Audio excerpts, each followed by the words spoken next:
is what I want to go through with you now. The problem with building and renovating is that the sales process of actually getting there is the problem. And there's different ways that people actually buy homes. I'm going to go through each one of them with you and explain to you each one. Some of you may have experienced this before. This is the first one, direct to a builder. We really like that builder. Go to another builder, that's a really good builder as well. We really like that guy as well, or girl. And then we also went on, and our friends who built 10 years ago recommended this other builder. We had a chat to them. I think you'll find that if you speak to one builder, that builder's going to say, look, we're the best builder. Everybody else is terrible. And you go to the next builder and they say, no, we're the best builder and everyone else is terrible, and so forth. And it's funny that, because someone's got to be wrong or lying. And it's great that the salespeople are passionate, but it's not always accurate. And the problem you've got though with that, if they're all saying different things, they're all saying you should do this with your design, this layout, everything else like that, you're going to have issues. And how do you, as a person who doesn't normally build or renovate, know which is the best option for you? And often you get conflicting information. You often find that maybe it might be the wrong builder. It might be a great consultant, but the wrong builder. It might be a bad consultant, but the right builder. You don't know. And a lot of it is luck, trying to work your way through the process. And in the end, you've got to find out the hard way if you're right or wrong. I guess good would be right. The other one is you project manage yourself. This is very common for us. Clients go out there and go, okay, I want to build a home. What's step one? Step one is to go out there and I get an architect. I'm going to sit down with an architect. I'm going to design houses, and we're going to do an amazing job. We're going to fall in love with the home. We love it. Once we've got the architect done, we own the plans, we own the copyright. We're then going to shop it out to different builders, and we're going to get a great price, and it's going to be amazing, and we're going to build a great home, and it's great. And when we can shop it around, we control the sale. Or we might go there and get a builder out. The builder gives advice on what we should do, then get a designer and architect. Or we might get an engineer out to tell us what we should do with the home, and who do you talk? And all the different experts tell you all different things. So last year, we sat down and did the numbers from November to November of all the clients we had met that had got architectural plans drawn up, came to us. Is there any architects in the room? Excellent. I got all the plans drawn up, and all the plans that we met those clients, had a look at them, got a price for them, got those plans and threw them in the bin and started again. The total expense of all those combined was, anyone have a crack? Have a guess how much that was combined? 70,000. Exactly right, 100% right. 1.8 million. No, it's the same photo. No, 1.8 million was spent in architectural fees with those designs being thrown in the bin, a complete waste of money. Some of them were $700,000 over the client's budget, 300 grand over the client's budget, crazy. I'll give you a quick story there. We met a lady, she rang us up. She said, look, we're looking at extending our home, chop the back off, extend it. We want to build the home. We want an idea of pricing. She's in Cottesloe. I said, okay, well, let me have a look at the plan. Please send it through. So while I'm talking on the phone, saw the plans. I went, okay, looking at it for like 10 seconds. I think that's probably maybe an $800,000 extension renovation. And she goes, oh, well, that's great. That's my budget. I said, awesome. Let's make a time, catch up, go through it. 2 days later, caught up with her. So I've had a better look at the plans, and I think, now I think you're probably looking at about 1.2 million now. I've had a really good look at it. She goes, excuse me? You said 800,000 on the phone. Now you're saying 1.2 million. I said, okay, yeah, yes, that's true. Your kids, what, they're about 2 and 3 years of age? She goes, yep, okay, great.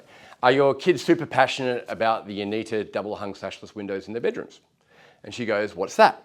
I said, that's the $15,000 windows that your architects decided that you should have in your bedrooms that you're not aware that they are, and you've got 11 of them in your home. So you do the maths there, that's one item that the architect's gone, that's great. Now, if you get those plans drawn up and you give that to the builder's not going to question you. The builder's going to go, if that's what you want, here's your price. And what we did is we swapped them out for a window that's lovely, but not $15,000, and then we got it down to $800,000 and made it work. The problem is, though, that most architects and designers don't actually know what things cost. I'm not picking on architects, but their hierarchy is actually design and aesthetics and everything else first, and price is actually down the bottom. Or they think they know what it costs and they don't, and they're advising you on it, but when they actually get it priced, it's incorrect. So what we do is we guide you. We still work with designers and architects, but what we do is we know what things cost as well, and we guide you along the way. So when you design it and you get the home right, the price is also around where you want to be as well. Make sense? Okay. So this doesn't really work. But if you're an architect, it's a hard conversation to have with somebody. So this is how that works. This is another structure, and unfortunately, a lot of mixed confusion, and all the experts work independently, which makes you the main person there. So you being the main person means that you're the person between all this information. You've got to try and decipher it all. Next option, owner builder, right? If you're like Leon here and you're an owner builder, awesome, you know what you're doing. If you want a recipe for disaster, try owner builder if you are not the most connected person in the world. It is incredibly busy out there. The number one thing that affects builders the most, right, is the trades not being reliable and rocking up. Trade says, I'm definitely 100% going to be there, on my kids' lives are going to be there. That morning, sorry mate, surf's working, I'm at the beach, I'll be there in a week's time. Okay, it happens all the time and it's a flow-on effect. If you own a building and you're not completely connected, you're actually fighting with every other major builder out there for that trade. And the worst people, by the way, is when your mate's going to do it for you for discount. They are the most unreliable people on the planet, just side note. But the point is, though, that the biggest issue we have with people say, we're going to own a builder. We say, are you a supervisor? Are you a builder? Are you a trader? Are you really connected? No, we're not. Great, whatever you do not do it. We have normally, if we set the clock 6 months later, we normally get the phone call back saying, we're stuffed, we really want to help. We really want help taking over from here. We can't get it. We can't get any further. We can't get the bricklayer or whatever. And often we say, we can't actually help you now because no builder is going to take on your job because they're liable for everything you've done so far and they don't know. And that person just drifts off into no man's land until the market quietens down. So it's not a great way unless you're connected. If you're a builder, awesome. Don't go through us, do that. But they're the three main ways that people actually build houses or extend or renovate. So this is our way. This is the way we do it. Obviously ours is the best because, no, I'm sure. You can decide it for yourself. Our way is you have you. We have a client advocate. We call it a client advocate because we don't work for the builders. We're independent of the builders. We work for you. We meet with you. We advise you on what's your best interest. Okay? Much like a finance broker will work with lots of different banks. We work with lots of different builders. We work with 21 different builders. We choose the right builder for the right job. We have a client who's putting in a laundry. We use the guys who love doing laundries and are really good at doing laundries. We're doing a $2.5 million place with 180-degree views in City Beach of the, right, yes, it's beautiful. We're not using the laundry guy to build that home. We're using the right builder for that. That's great value for money from $1 million up. But that same builder is terrible value for money at under $1 million. So we don't use them for that. So we're choosing the right builder for the right job. In doing that, your advocate stays with you from the day you get the keys. So it's the day you meet them with the design.